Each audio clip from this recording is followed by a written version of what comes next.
Icon real హోమ్స్కి స్వాగతం. మీరు విజయవాడలో ఏదైనా ప్రాపర్టీ కొనాలన్నా అమ్మాలన్నా ఏకైక destination icon real homes. Vijayawada దగ్గరలో ద మోస్ట్ హ్యాపెనింగ్ లొకేషన్లో మనకి ఒక గేటెడ్ కమ్యూనిటీ ప్రాపర్టీ సేల్కి వచ్చింది.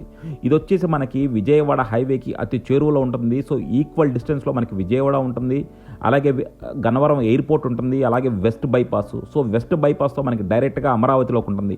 అలా అన్ని లొకేషన్స్కి యాక్సెస్ ఉన్న ఒక మంచి పాయింట్లో మనకి ఈ గేటెడ్ కమ్యూనిటీ ప్రాపర్టీ సేల్కి వచ్చింది. ఇక్కడ వచ్చేసి మనకి స్క్వేర్ యార్డ్ 7,000 ఇన్వెస్ట్ చేస్తే చాలండి. అక్షరాల 7,000 రూపాయలు మీరు ఇన్వెస్ట్ చేస్తే మిగతాది బ్యాంక్ లోన్లో మీరు అద్భుతమైన ఇన్వెస్ట్మెంట్ చేయొచ్చు. సో చూస్తున్నారు కదా, ఇక్కడ ఇండిపెండెంట్ హౌసెస్ ఉన్నాయి, రోడ్స్ అన్ని ప్రాపర్గా ఫామ్ చేశారు, గ్రీనరీ కూడా అదిరిపోయింది. సో ఇటువంటి ఒక లొకేషన్లో రెడీ టు కన్స్ట్రక్షన్ లొకేషన్లో మనకి బ్యాంక్ లోన్తో మనకి స్క్వేర్ యార్డ్ 25,000 రూపీస్లో వస్తుందండి. సో అటువంటి ఒక మంచి లొకేషన్లో మీరు కనుక ఇన్వెస్ట్ చేయాలనుకుంటే కింద డిస్క్రిప్షన్ కాంటాక్ట్ నెంబర్కి వాట్సాప్ కాల్ చేయండి. అలాగే కాల్ చేసినప్పుడు యాడ్ కోడ్ చెప్పడం మర్చిపోవద్దు. నిజంగా మీరు ఈ రోజు ఇన్వెస్ట్ చేసిన రూపాయి మీకు రేపొద్దున భావితరాలకి 1,000 రూపాయలు అవుతుంది. సో అటువంటి ఒక మంచి సదవకాశం మనకి ఇప్పుడు విజయవాడ నేషనల్ హైవేకి ఆనుకొని వచ్చింది. సో డెఫినెట్గా ఇన్వెస్ట్ చేయాలనుకుంటే కింద డిస్క్రిప్షన్ కాంటాక్ట్ నెంబర్కి వాట్సాప్ కాల్ చేయండి.